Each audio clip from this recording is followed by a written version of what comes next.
That's right. I am your host. I'm attorney Stephen Leahy, and this is the IRS Radio Hour on AM 560. The Answer. Joined today with my co-host, my nephew, my realtor, Jim Leahy. That's right. My technical producer, Deborah Schreiner, and our very special guest, Joel Afric. I knew that, Joel. And he's been watching a lot of TV lately. That's true. But we were just talking the last segment about Hustle. It used to be called Hustle Up to Hancock. Now it's just I want called to keep Hustle. calling it that. I understand because that was such a good name. Is it Hustle Chicago or is it just the Hustle or? It's Hustle Chicago, trademark pending. That's right. So I want people to know we talked. Joel was on the show before, and I learned something, and that Joel is an attorney. So tell us a little about your law career and what brought you to this. Well, you never know. One of my professors in law school on the last day of class closed the books, said, I got a different talk for you now. And he talked to us about what we were about to go out and do. And he said, if at some point your heart or your head tells you to be doing something else, he said, don't let the golden handcuff keep you in the practice of law. And 20 years later, I practiced law for 20 years, the last 17 years at Jenner & Block as a partner. Big-time law firm. And at the end of 20 years, I heard a little voice saying it's time to do some mission-related work. And I gave up my partnership and became the president and CEO of Respiratory Health. I never thought about doing this when I was in law school, but I wouldn't trade it for anything. Good for you. You know, one thing about many lawyers is that that you don't have to practice law to use that knowledge that you gather my own practice. I never really thought I was going to be a lawyer, a practicing attorney. When I went to law school, to run my own business, and I thought I already had a bachelor's in business, so I thought I don't want to get an MBA. I'll get a law degree. And then I run a business, but it's a law business, so I do practice law. So it's a lot. It's having a law degree is awesome. My own opinion. Try to push my kids in that. Try to push Jim. He don't want to do that. That's why I'm a realtor. It was quicker to get that. But tell us a little bit now. So you've been doing this how long with respiratory health? I'm now in my 18th year as of this week. Wow, that's 18 years time. You've been doing this work. Now, and you've been doing such great work. We were just talking about it on the last segment, how great of a job you guys do to get the word out, how you tell people about the hustle. I mean, how many people generally sign up for it? We have up to 4,000 climbers with us. Wow. Most of them do the full climb. We've got some people, and especially families, who will do the half climb together. Mm-hmm. Mm-hmm. But it takes 4,000 climbers. It takes over 300 volunteers.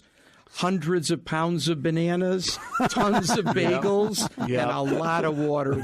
We put in order for 6,000, 7,000, 8,000 bottles of water. Wow, that's a lot of water. You got to have water. Got to stay hydrated. Hey, what do you need that for? Lake Michigan's right next door. What are you doing? But anyway, it does get dry in those stairwells. I'll tell you what. I brought my own water. I'm like, I'll conserve. I got my own water. I ended up grabbing like 2 other bottles on the way up because you're sweating. You're really hustling. I don't drink water while I'm climbing. Look at us, Steve. I just didn't. Well, I am. Because that's not my training. Because when I train, I don't listen to music, and I'm always concentrating. Try to go faster. However you train, that's how you should climb. Exactly. Don't change it up on event day. Because that's right. Again, Jim and I had a great time. We went down. I went to Loyola, so I was familiar with Pippin's. Right, the bar right there. So we stopped in there the night before. We stayed at the hotel. Is it the Hilton over there? It is the Hilton, and that's where we have the post-event expo afterwards with free pizza and beer and things like that. That was a lot of fun too. And we stayed there, and we got up and went to the Hancock. At the time, it was called the Hancock, and it stood in line. And with all the people, what a great group of people there are that walk up. We met a guy last year. He was from Michigan. And he was a former Marine, and he just goes, I do this every year. Like, how often you get up? He goes, I get about like 13, 14 minutes. Like, whoa. I'm like, he goes, yes. Yeah, I mean, this is a lot better than Detroit, but I mean. I think that man was in his 60s, too. Yeah, and I mean, I have a lot of older people that I see that a lot of young people for sure. That's for sure. But there's a lot of older people that climb. There's a guy who comes from Rockford with his 2 grandsons. He's now 82 years old, and he's planning to climb. Our oldest climber ever was 91 years old, and he had only 1 lung. Wow. 91. Climbing up all those stairs, 94 flights of stairs. His trainer was 76. And the trainer was insistent that we have 2 separate age groups so that each one could win his age group. I told him, I said, your client at 91 is going to win his age group. I said, but you got to be good because I got a lot of people between 70 and 80. Is that right? Yes, that's true. And not a lot of 90s, though. Not a lot of 90s. But that's how everybody gets involved in this. It's such a great thing. How did the idea come about? I know we touched a little bit about it. This predates you, though, right? It predates your association with the organization. It is. We've got 22 hustles up the Hancock, Hustles Chicago now. Mm-hmm. Yes, before it was Hustle Up the Hancock. Exactly. Now we're starting the Hustle Chicago.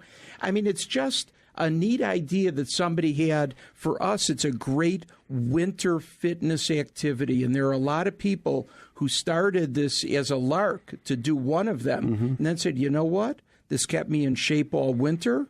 It's good aerobic fitness activity. There are groups around downtown office buildings that have formed groups, and they practice in their building. They make new friends. We've even had a couple get married. Is that right? Who met through Hustle. Really? So you have other events also, don't you? You do some bike events. You do some, don't you? We do. We've got a great bike event August 3rd, 4th, and 5th called Cowalunga. We like to put the word lung in our events if we can. Cowalunga starts at Gurney Mills. We go up to Lake Geneva, near Lake Geneva for day 1 if you want to ride either 18 miles or 65 miles. If you ride a second day with us, you go up to Whitewater, Wisconsin. And a third day, we finish in Hubertus, Wisconsin, outside of Milwaukee. Wow. Whoa. That's quite a lot. It's a lot of miles on a bike, but it's a lot of fun. I've never been much of a bike guy myself. That would be fun, but boy, you got to really train for that. I mean, the Hustle Up the Hancock, or Hustle Chicago, I mean, listen, I didn't do much training, and I still did it. Do you need to train? Yeah, you should. You should definitely train for this event, but if you want to put in the minimal training, you could do it, and you could do the 94 flights of stairs. You definitely could. Well, nobody's up there pushing you. Say, hey, hurry up. It's such a welcoming event too. It's such just like a hey, finish it when you can, and when you get up to the top, just the whole kind of ceremony is cool. The atmosphere being up on the observation deck. Not to mention the view. Right, because it's just the beautiful. view is fantastic. Just beautiful up there in the 95th floor. The people are great. The stories, there are as many stories, Steve, as there are people standing in line ready to climb. Absolutely true. And I think one of the things we talked about last time you were here is about how all of us are connected to someone that has lung issues. All of us have. In my own family, many of I shouldn't say many, but I'm going to say many. Many of my relatives have passed away from lung cancer and other forms of lung disease. And so this is an important issue for all of us. So while the Hustle Up the Hancock or Hustle Up Chicago or Hustle Chicago is a great event, there's lots of meaning to it. And I think that we don't want to lose focus of that. We don't want to lose that about how many people you guys help. Well said. What are you hustling for this year? You mean whom? You. What are you hustling for? Because it's last year we were talking. I hustled for just raising awareness on asthma because I have allergy-induced asthma with animals. My father passed away of lung cancer, so I always think of my dad when we're out there. Why I do it. And again, it's being involved in it. It's helped me, as you mentioned. It helps me train, right? It helps me keep going because I know that this event's coming, and I want to be prepared, and so it keeps me going. And I think that's an important thing too. As you mentioned, it's in the middle of winter where it'd be easy to stop doing it. Listen, we're running out of time, Joel. Let's get your information, not yours necessarily, but how do we sign up? www.resp.health.org/hustle. That's right, RESP, RESP, health.org, resp.health.org? Yep, /hustle. Awesome. I just want to make sure for everybody driving. Remember, this show is sponsored by Open Tax Resolution, 312-664-6649, and visit ChicagoTaxTeam.com. It's going to be your hub to fight the IRS. If you're trying to hustle this year, hustle with Opum. That's right, Opum Tax Reserves. We're going to have a team. We're going to give more information until the event comes up, and we're going to talk about when the event's taking place. So stay tuned, ladies and gentlemen. Listen to our sponsors and come right back on AM 560. The Answer.